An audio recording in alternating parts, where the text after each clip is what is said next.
አክብሮታዊ ሰላምታዬ በያላችሁበት የምድር ዳርቻ ሁሉ ይድረሳችሁ። ሰላም ጤና ይስጥልኝ ክብራትና ክብራን የዩቲዩብ ቻናል ቤተሰቦች እንደምን ቆያችሁ? ለሰዓቱ መደመጥ ያለባቸውን እንዲሁም ሰበር መረጃዎችን ይዤ ቀርብ ያለው አብራችሁን ቆዩ። በቅድሚያም መረጃዎቹን ልንገራችሁ። ኢትዮጵያ የባህር በር ለማግኘት አጥብቃ እየሰራች ባለችበት በዚህ ሰዓት ኢትዮጵያን የባህር በር የማግኘት መብት እንደግፋለን ብላለች ሶማሊያ።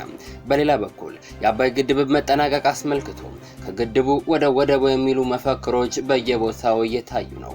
ኢትዮጵያ የባህር በሯን ታበጃለች፣ ይህ ደግሞ አይቀሬ ነው ሲሉ ተደምጠዋል ጠቅላይ ሚኒስትር አብይ አህመድ። በሌላ በኩል ኤርትራ መግለጫ ያወጣች ሲሆን የኢትዮጵያ መንግስት ባለስልጣናት ሉዓላዊ የባህር በር ስለማግኘት የሚያደርጉትን ዘመቻ ህገወጥና አደገኛ እንደራስ ሲል በይፋ መግለጫ አውጥቶ አውግዟል። መረጃዎቹን በዝርዝር እንመለከታለን። ሰብስክራይብ በማድረግ የደወል ምልክቷን በመጫን የተለያዩ ሀገራዊ እንዲሁም ዓለም አቀፋዊ መረጃዎችን ማግኘት ትችላላችሁ። በቀጥታ ወደ መረጃዎቹ አልፋለሁ። ኢትዮጵያ የባህር በር ለማግኘት አጥብቃ እየሰራች ባለችበት በዚህ ሰዓት የኢትዮጵያን የባህር በር የማግኘት መብት እንደግፋለን ብላለች ሶማሊያ። በሌላ በኩል የአባይ ግድብ መጠናቀቅ አስመልክቶ ከግድቡ ወደ ወደቡ የሚሉ መፈክሮች በየቦታው እየታዩ ነው። ኢትዮጵያ የባህር በሯን ታበጃለች፣ ይህ ደግሞ አይቀሬ ነው ሲሉ ተደምጠዋል ጠቅላይ ሚኒስትር አብይ አህመድ። በሌላ በኩል ኤርትራ መግለጫ ወጣች ሲሆን የኢትዮጵያ መንግስት ባለስልጣናት ሉዓላዊ የባህር በር ስለማግኘት የሚያደርጉትን ዘመቻ ህገወጥና አደገኛ እንደራስ ሲል በይፋ መግለጫ አውጥቷል።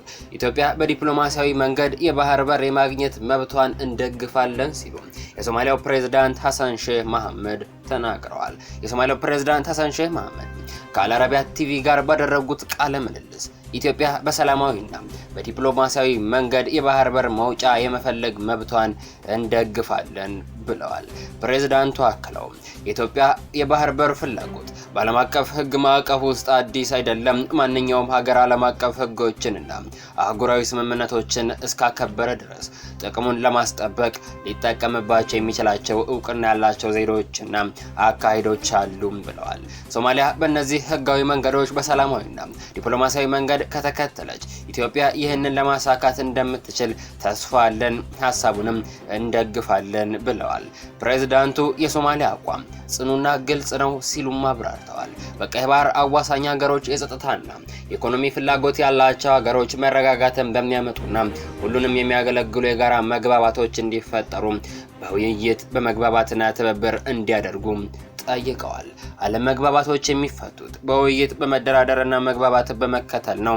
ይህ የሶማሊያ ጽኑ አቋም ነው ብለዋል።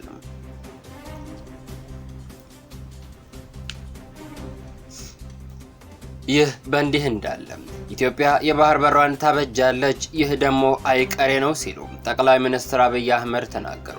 ኢትዮጵያን ወደብ አልባ ሀገር አድርጎ ኢትዮጵያን ደሃ እያሉ መጥራት ያበቃልም ብለዋል።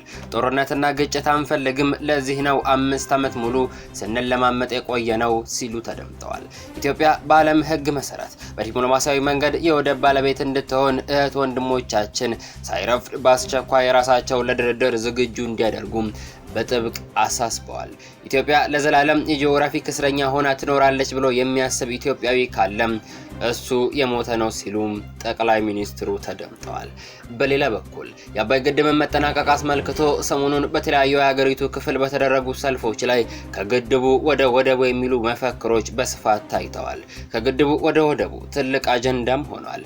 ዛሬ በሸገር ሲቲ በተደረገ ሰልፍ ላይ ይህንን ሆኖ የታየው ኢትዮጵያ የአሰብ ወደብ በዲፕሎማሲያዊ መንገድ እንዲመለስ የተለያዩ ሀገራት መሪዎችና ዲፕሎማቶች ከኤርትራ ጋር ለማሸማገል ጥረት ያደረጉ ቢሆንም በኤርትራ በኩል እስካሁን በጎ ምላሽ የለም። የኤርትራ ማስታወቂያ ሚኒስትር ዛሬ ባወጣው ጠንካራ መግለጫ የኢትዮጵያ መንግስት ባለስልጣናት ሉዓላዊ የባህር በር ስለማግኘት የሚያደርጉትን ዘመቻ ህገወጥና አደገኛ እንደራስ ሲል በይፋ አውግዟል።